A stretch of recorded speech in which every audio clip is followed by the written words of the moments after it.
নমস্কাৰ আপোনালোকক মোৰ নতুন এটা ভিডিঅ'লৈ স্বাগতম জনাইছোঁ। আজি আমি এপ্ৰিল ফুল দিৱসৰ আকৰ্ষণীয় ইতিহাস জানো আহকচোন। এপ্ৰিল ফুলছ দিৱস যাক অল ফুলছ ডে বুলিও কোৱা হয়। কিন্তু আপুনি কেতিয়াবা ভাবিছেনে যে এই পৰম্পৰা কেনেকৈ আহিল? এপ্ৰিল ফুলছ দিৱসৰ উৎপত্তিৰ ৰহস্য আৱৰণত আৱৰি আছে, কিন্তু বহুতো বুৰঞ্জীবিদে বিশ্বাস কৰে যে ই ইউৰোপৰ মধ্যযুগৰ পৰা আৰম্ভ হৈছে। এই এপ্ৰিল ফুলছ দিৱসৰ বিভিন্ন উৎপত্তি আৰু পৰম্পৰা আছে।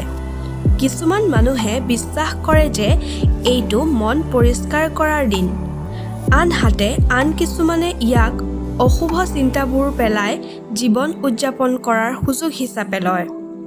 আটাইতকৈ বিখ্যাত ঠাট্টাটো ফ্ৰান্সৰ পৰা আহিছে বুলি জনা যায়।